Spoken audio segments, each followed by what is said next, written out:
राज्यसभा चुनाव के बाद एक बार फिर वो मौका आ गया है जब समाजवादी पार्टी के लिए इम्तिहान की घड़ी है, या फिर यूं कह लीजिए कि एक बार फिर से क्रॉस वोटिंग से बचने की कवायद। राज्यसभा चुनाव के बाद और लोकसभा चुनाव से पहले यूपी में विधान परिषद का चुनाव है, जिसमें 13 सीटों के लिए 21 मार्च को चुनाव होने हैं। 4 मार्च से 11 मार्च के बीच में नामांकन भरे जाने हैं। ये जानना जरूरी है कि विधायकों की संख्या के हिसाब से समाजवादी पार्टी 3 एमएलसी सीटें जीत सकती है, लेकिन राज्यसभा चुनाव में जिस तरह से सपा विधायकों ने पाला बदला और क्रॉस वोटिंग की, उससे पार्टी कहीं न कहीं असमंजस की स्थिति में है। यूपी में विधान परिषद चुनाव में समाजवादी पार्टी प्रदेश अध्यक्ष नरेश उत्तम पटेल, बलराम यादव और गुड्डू जमाली को टिकट दे सकती है। यूपी में विधान परिषद की 13 सीटों पर 21 मार्च को चुनाव होना है।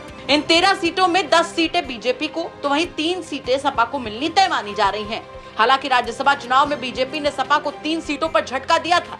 ऐसे में विधान परिषद चुनाव में भी इस पर नजर बनी है कि क्या बीजेपी यहां पर 11वां प्रत्याशी भी मैदान में उतार देगी। दरअसल गुड्डू जमाली पिछले महीने बहुजन समाज पार्टी छोड़कर सपा में आए हैं। गुड्डू जमाली वही शख्स हैं जिनके चुनाव लड़ने की वजह से आजमगढ़ में 2022 में सपा को उपचुनाव में हार झेलनी पड़ी थी। तो वहीं बलराम यादव भी आजमगढ़ से आते हैं।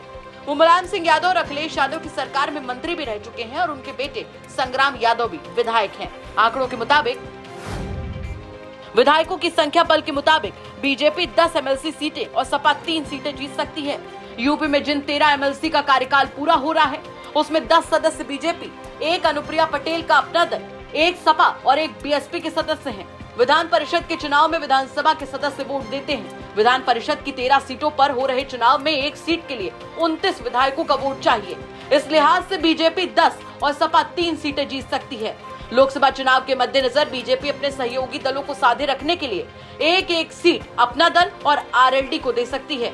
एनडीए के पास यूपी में फिलहाल 288 विधायकों का समर्थन है और राज्यसभा चुनाव में क्रॉस वोटिंग करने वाले सपा विधायक भी उनके साथ ही हैं। यूपी में एमएलसी समीकरण की बात की जाए तो यूपी विधानसभा के कुल 403 सदस्यों में फिलहाल 399 सदस्य हैं।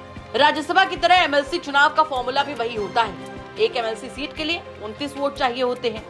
एक और यूपी में बीजेपी के पास 252, अपना दल के 13, आरएलडी के 9, निषाद पार्टी के 9, सुबह सपा के 6 और राजा भैया के 2 विधायकों का समर्थन है। यानी कुल मिलाकर एनडीए के पास 288 विधायक हो रहे हैं। तो वहीं सपा के पास 108 विधायक हैं और कांग्रेस के पास 2 विधायक। इस तरह से सपा को 110 विधायकों का समर्थन मिलता दिख रहा है। लेकिन जिस तरह से राज्यसभा चुनाव में क्रॉस वोटिंग हुई है, उसके चलते सपा को अपने ही विधायकों के पूरे वोट मिल भी पाएंगे या नहीं, इसको लेकर पार्टी में जद्दोजहद जारी है और अखिलेश यादव रणनीति बनाने में लगे हैं कि किस तरह से अपने ही विधायकों को क्रॉस वोटिंग करने से रोका जाए। जिस तरीके से राज्यसभा का चुनाव दिलचस्प था, उस तरीके से ही एमएलसी का चुनाव भी काफी ज्यादा दिलचस्प होता नजर आ रहा है। यूपी तक के लिए समर श्रीवास्तव की रिपोर्ट।